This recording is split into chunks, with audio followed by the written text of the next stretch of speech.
I was so blessed by the pre-K class this year. Aiden and Eli and Jackson and Jeff and Lauren and Matthew and Nathan and Rosalind and Will. I am so proud of each one of you and how much you accomplished this year during pre-K.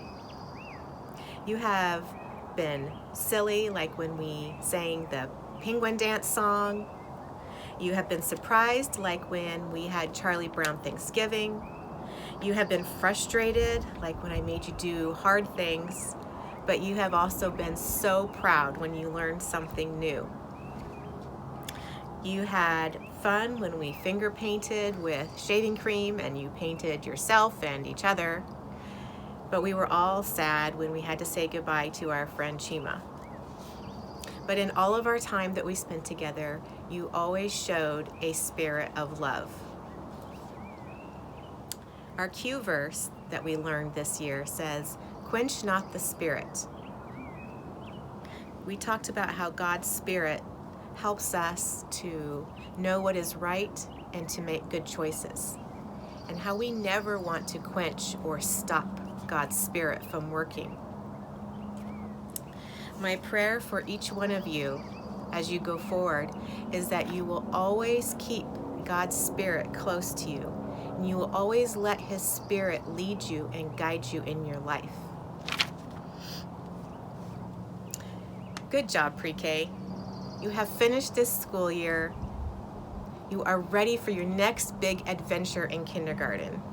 I am so excited to continue to be able to watch you grow and learn at Columbia Christian Schools. I will always be in the pre-K room for you to stop by and give me big hugs. I love you. Bye, pre-K. Hello, kindergartners. I've been so blessed to be your teacher this year. You guys have come a long way in a very short time, and I am so proud of you. You are amazing artists, radiant readers, superb scientists, marvelous mathematicians, and a bundle of Bible stories. We spent time this year learning how to fill someone's bucket and how to be a good friend. We've also learned about God creating the world and sending His Son to earth to make a way for us to get to heaven. We did some fun science experiments, and we virtually traveled all over the world for different holidays. We've learned about how to use a 10 frame and how to sound out words. You are super smart kindergartners. You've been active participants in learning, and I have enjoyed watching you grow. Even though our school year ended a little different than we were planning, we had some fun along the way. Yeah, remember doing drawings together and our silly scavenger hunts, and our online field trips when we were doing school at home gave us an opportunity to see many things that we might not have otherwise seen. So, thanks for being flexible, and thanks for being an amazing class. My blessing for you today is to go in peace and love, and remember to be kind. I love you. Bye. Dear first grade superheroes, I'm incredibly impressed with you and proud of you.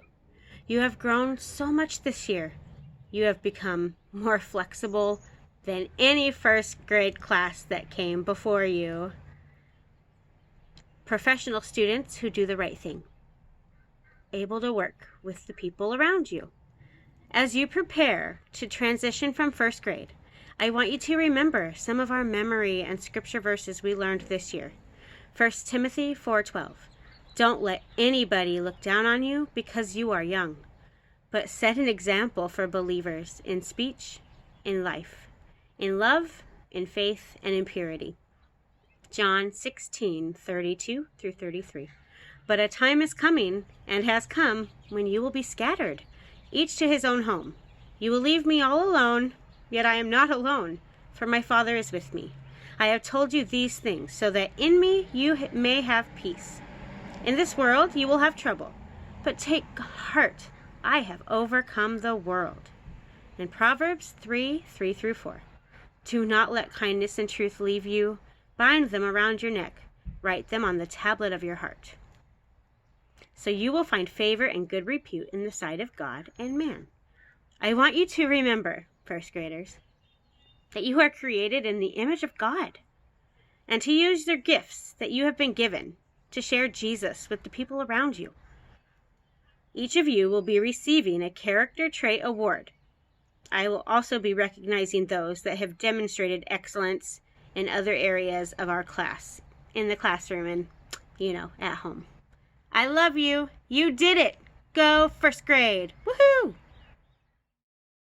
I'm very proud of you for your accomplishments this year. We started the year with this recipe for success. Show respect, uncover your dreams, choose to obey, commit to always giving your best effort, encourage friends with kindness and love, shine as self-managers, and strive to be safe. Combine all these ingredients, add in a willingness to learn, teamwork, and a positive attitude. And if your mix doesn't stick together at first, keep trying. As we encountered changes and transitions in our learning this year, that's what you did. You kept trying and showed a willingness to learn through the ups and downs. And because of that, you grew so much in learning to be flexible as we transitioned to learning from home, in being bucket fillers who use encouraging words and know how to problem solve when conflicts arise, and in learning to work cooperatively with others and be self-managers who know how to be in the right place at the right time doing the right thing. And as we encountered challenges and difficult things along the way, you learned the power of yet. There are some things that we can't do yet, but if we keep trying and don't give up, we can grow and learn from those challenges. But more importantly than all of that, I want to leave you with these scriptures. The first one is Colossians 3:23. Whatever you do, work at it with all of your heart as working for the Lord and not for men. I want to remind you that in everything you do, you are doing it to God's glory and honor. Psalm 34:8, taste and see that the Lord is good. Blessed is the one who takes refuge in him. And finally, Psalm 119:103, how sweet are your words to my taste, sweeter than honey to my mouth. I want to remind you that God is the greatest treasure you will ever find, and I want to challenge you to always treasure his words. And remember that you are created in his image. He has called you to use the gifts and talents he's given you to share Jesus with others and to serve him and bring honor and glory to his name. Congratulations on a job well done, second grade. I'm so very proud of you. Have a wonderful summer. Hi, third grade. Well, we've had quite the year this year. When it started, I had my plans all ready for you and a path laid out for our year. I knew what I planned to teach, when I planned to teach it, how I would teach it to you. And our year started out quite normally. Things were set up for quite a typical year. Jogathon kicked it off like always, with the only unusual thing there being that the elementary earned enough money to tape Mrs. Wenzel to a wall. We settled into the year nicely and everything was going according to plan. A trip to the zoo, Grandparents' Day, Thanksgiving, and Christmas came and went as planned.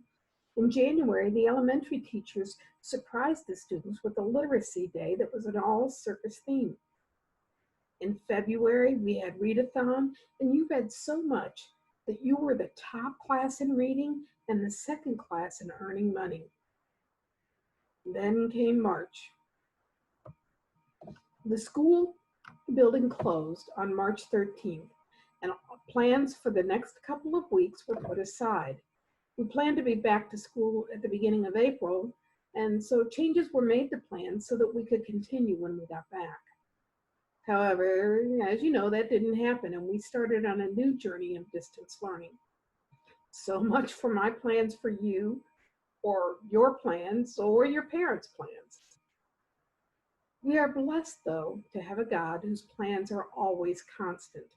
His plans for you have not changed because of COVID-19. The prophet Jeremiah wrote, "For I know the plans I have for you, declares the Lord, plans for welfare and not for evil, to give you a future and a hope. Then you will call upon me and come and pray to me, and I will hear you. You will seek me and find me when you seek me with all your heart." That's from Jeremiah chapter 29, verses 11 through 13. One of my plans for this class had been to draw you together as a family that loves and respects each other. As we've spent the past 2 months on Zoom, I've seen that happen. Your prayers, your kindness to each other, And the respect that you have shown by not talking over each other on Zoom has been amazing to me. It's so easy to get off track when you can't be next to someone, but yet you guys have done a great job with it. I'm very proud of you. God will take this unusual time and weave it into something good into your life. He has a plan for you, and don't ever forget it. Fourth graders, as I take time to reflect on the year we've just spent together, what comes to mind first is we will never forget this. This year has truly been unforgettable. If I go back to the very beginning of the year, I remember talking with you about the two principles that we tried to live by in our classroom. Work hard, be nice. We discussed that working hard looks different for each of one of us. And that if you could say to yourself, and I could say of you, that you gave it your all, then we both could be very proud. We also discussed that being nice is a priority when we live in community. Being at peace with each other not only helps others around you, but it makes you feel good. Above all, God asks us to live this way. There's an element that runs through both of these principles, and that is perseverance. Perseverance is needed to work hard, and perseverance is also needed to be a nice person. I think those of you who have given it your all to the very end have shown perseverance this year. Some of you met the challenge of reading your way all the way to Oregon. Some of you met the challenge of running your best time or making the most laps for Jogathon. Some of you persevered through making new relationships at a new school. Some of you persevered through Eureka Math. And we have persevered through this distance learning because of this terrible virus called COVID-19. God's word promises us that when we persevere, we will be blessed. James 1:12 says, "Blessed is the one who perseveres under trial, because when they have stood the test, that person will receive the crown of life that God has promised to those who love him." Fourth grade, this has been a year we will never forget. But more than this year, I hope you will remember that God has promised you an eternal reward if you love him. Life is full of trials, but when we live for God, he brings us joy in the midst of the trial. You, fourth grade, have brought me much joy. God has used you to help me through these last couple of months. I love you, and I will remember you always. In kindergarten, you learned to be a friend, to share your toys, supplies, and attention.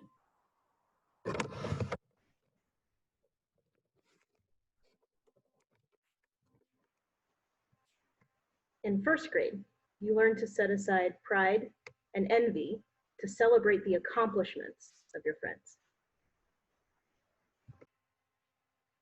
In second grade, you learned to be a self-manager and stop tattletelling on your friends. In third grade, you learned to love your neighbor as yourself. In fourth grade, you learned to work hard and be nice. In fifth grade, you learned what it means to be a leader. Jesus spent 3 years teaching his disciples these same principles. In John chapter 13, he set an example for them of what leadership looks like. Leaders are servants. You've served your community this year by cleaning and putting away the kindergartners' mats every day.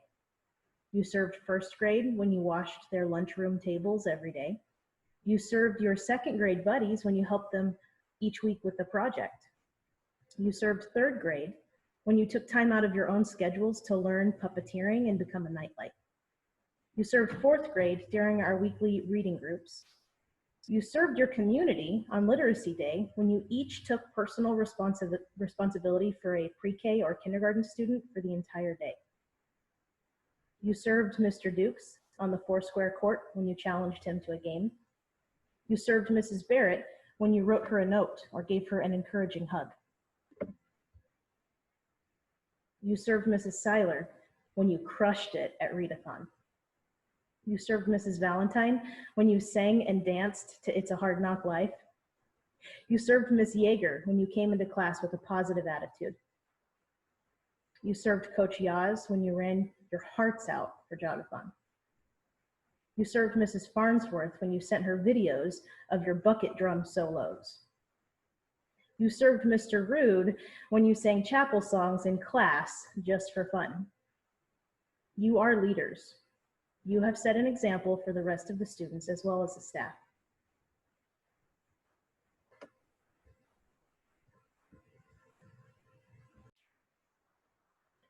Over the last few months, you've kept this going.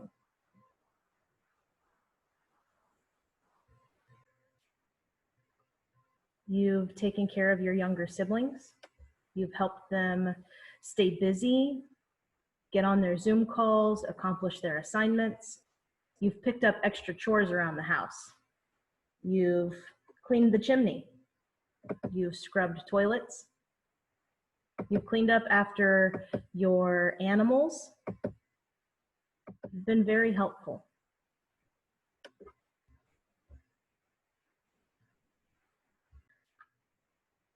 You've spent time sending encouraging notes to people in our community. You wrote encouragements to your neighbors with sidewalk chalk. You did all of this with a beautiful attitude. So what blessing could I possibly give to such a wonderful group of young people? In fact, you are the blessing. All your hard work and kindness, putting others first, being self-managers, and celebrating with one another has helped you to do that thing that you first learned to do in kindergarten. You are very good friends. Jesus tells his disciples in John 13, I have set an example that you should do as I have done. Now that you know these things, you will be blessed if you do them. You learned to be servant leaders so that you could be a better friend. In the years to come, you will be blessed by the friendships that you worked so hard to make.